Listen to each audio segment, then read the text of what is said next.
On the June 29th episode of This Day in Weather History, I spoke of another founding father, Thomas Jefferson, and his passion for weather analysis. Born on April 13th of 1743, Jefferson was 6.5 months old when today's event took place. That also made Benjamin Franklin a lot older than him, too. Wow, I did not know that. Hi, I'm Chris May, host of This Day in Weather History, a podcast from the Weather Network in Canada. On November 2nd of 1743, a severe storm struck the American colonies from Virginia through the north. The storm might have been a late-season hurricane. The storm became known as the Eclipse Hurricane because it struck on the night of a lunar eclipse. Now, Benjamin Franklin was set up to observe the eclipse that night, so this did not help this day in weather history. Benjamin Franklin was living in the then U.S. capital, Philadelphia, Pennsylvania, and was excited about the prospect of recording observations of a predicted eclipse event. But as we all know, eclipses are only enjoyed in clear skies, and with a looming hurricane, cloud cover was likely on the way. Problem is, there was no such thing as a weather network back then, so there was no way of knowing there was a hurricane looming until it was upon you. It was amazing that he knew to prepare for an eclipse, but at least that science had been worked on for centuries already. Meteorology, not quite yet to that extent. And true to form, the associated clouds from the storm interfered. But Franklin was a keen student of weather patterns already and turned his observations to what was happening at the moment.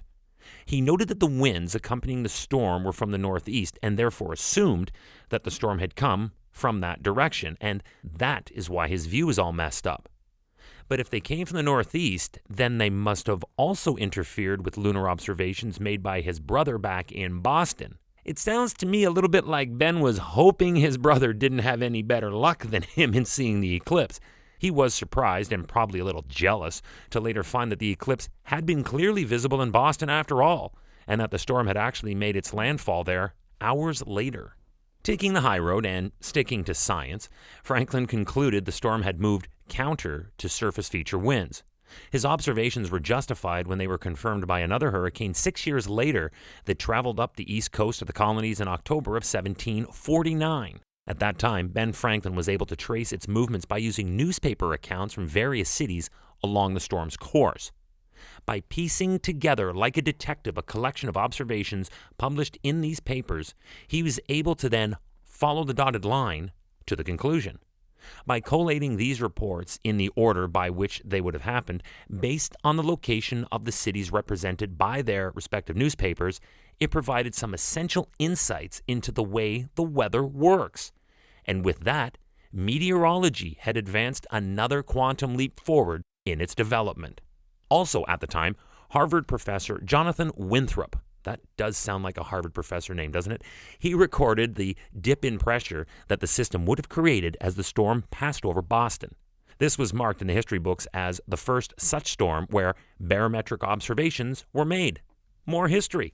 Further than that, Professor Winthrop made an entry in his notes remarking the rise in sea level and wind conditions during the storm's passage.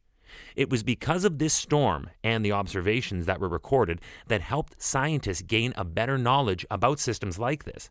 They became aware that storms, rather than being driven by the surface wind that we experience, instead had independent wind circulations separate from the storm motion.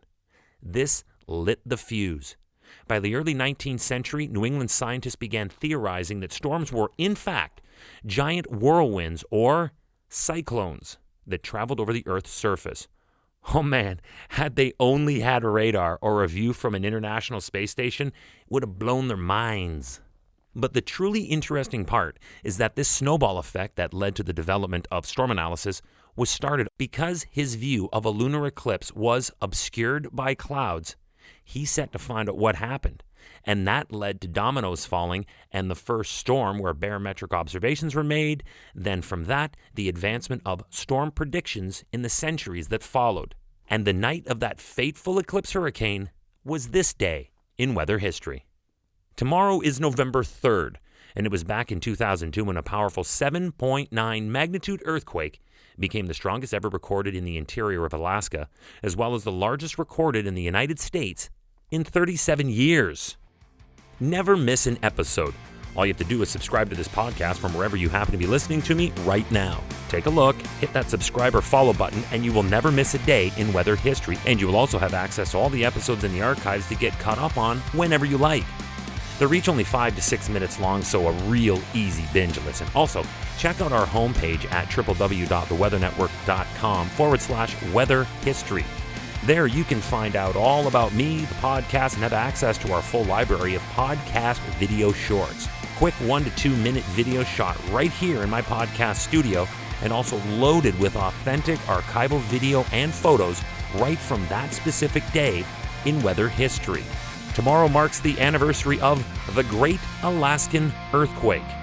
On this day in weather history with me, your host, Chris May.